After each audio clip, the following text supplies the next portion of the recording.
Dicen que Carlos Gardel dijo que 20 años no es nada. Y hoy nos reunimos, entre otras cosas, además de para celebrar la Eucaristía, que siempre es oportuno hacerlo, pues celebrar 50 años de vida religiosa de Pedrito González Llorente y de Marcelino García. Para serle franco, los míos fueron en abril, pero yo me los mantuve calladitos, no dije nada. De manera que al final de todo el diablo se sale con la suya y aquí está. Las únicas cosas que se me ocurren decirles esta noche es lo que nos sugieren las lecturas y especialmente esta lectura de la Anunciación y del nacimiento de Jesús. Si uno en la vida cristiana empieza a tener alguna iluminación, alguna claridad de en qué consiste la vida cristiana, uno cae en la cuenta de dos cosas: que todo es gracia, todo viene de Dios, y que nuestras vidas al fin y al cabo están en las manos de Dios. Y todo lo que podamos lograr, todo lo que podamos conseguir con nuestro esfuerzo, con nuestro talento, con nuestro trabajo o con nuestra falta de todo lo anterior, es realmente un regalo de Dios. Estamos en las manos de Dios. Me pidieron que dijera algunas palabras en inglés porque hay algunos jóvenes aquí que prefieren la lengua de Shakespeare, de manera que voy a cambiar el curso y voy a hablar un poquito en inglés. I have been asked to say a few words in English on behalf of some people here who prefer Shakespeare's language. I'll be happy to do that. If anything we can gather from this celebration of 50 years this evening at this Eucharist is that everything really depends on God. Everything is grace. Everything comes from the Lord. If I can put my mind back 50 years ago, I was a student at the university. I was a member of the Agrupación Católica Universitaria, and so were Pedro and Marcelino, by the way.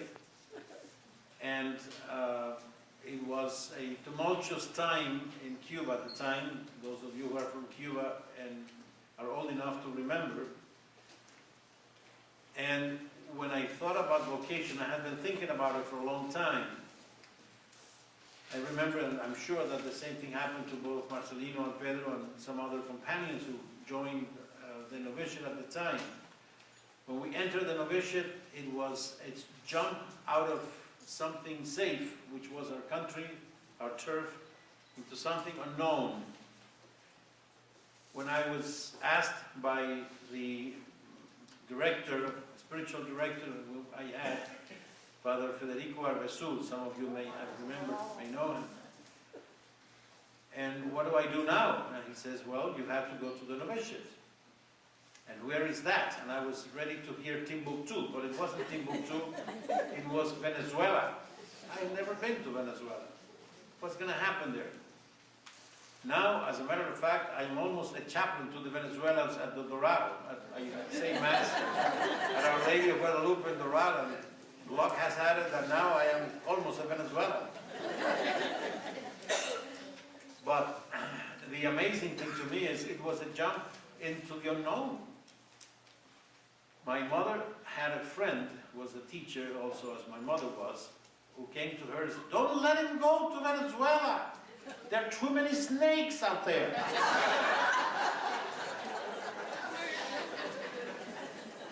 My mother was terrified when she heard snakes. I said, what is this? Where is she going? Well, of course there are snakes in Venezuela. We saw one every week, but it never bit me, so that's okay. I survived. Like all the Venezuelans who have survived snakes anyway. The point is, I want to make is this. Not only make you laugh, because I think you enjoy stories. I love to tell stories to my people when I preach, but the point is this. You go into the unknown.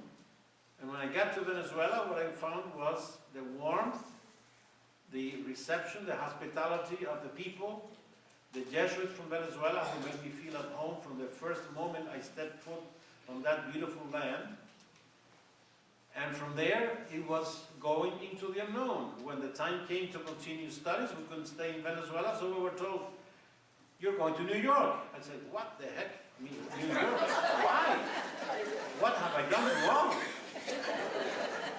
And so on and on. I don't want to take the whole evening because I know that the time is short and we want to exchange and to have a little interchange afterwards. Finally, theology. And I asked the provincial, Father Benito Blanco, who just passed away a few days ago. And I said, where do you see me working in the future? And he says, in the Dominican Republic. So I said, that's wonderful. Why don't I go to do theology in the Dominican Republic? And he says, gee, what a great idea. Someone else has requested the same thing. And they told me in the seminary that if 2 Jesuits or more want to go to the seminary in the Dominican Republic, then we should let them do that. Because we don't have a formal theology in Santo Domingo, but there was a seminary, I could go there. So I was told I would be going to the Dominican Republic. Unfortunately, again, something completely unforeseen happened. The one person who was going to come with me died that summer. A young man, 36 years old. Had a heart attack and so on. It's a long story, I'm not going to get into that, but he died. So the next thing I know is Benito Blanco calls me and he says, well, now I have to find another place for you to go to theology because we don't want you to be alone in the seminary, alone as a Jesuit in the seminary that was a diocesan seminary. I said, well, let's see what comes up now. And he started looking here and there and furthermore. And finally, the word came in August, late August. You're going to Chicago. God help us. I remember I drove to my parents' house in Ohio, and from there my father drove me to Chicago. It was a good 8 or 9 hour drive. And I was going, anybody who's been through Ohio and Indiana, you see fields of corn and more corn and more corn, and wheat and more corn. And this goes on and on and on. And at one point I just screamed out of my lungs. I said, what have I done wrong to deserve to be sent so far away? What is this? Another jump into the unknown. And so on and on. I'm not going to tire you out. And sure enough, I worked in the Dominican Republic until 1986, when I was asked by the provincial to come to Miami for a month. I've been here for 25 years. May God be praised, because everywhere I've been, I have been so happy, and I have found so many wonderful people. The Jesuit life is a good ride. You get to meet lots of good people like you here. You meet so many warm and edifying and good Christians.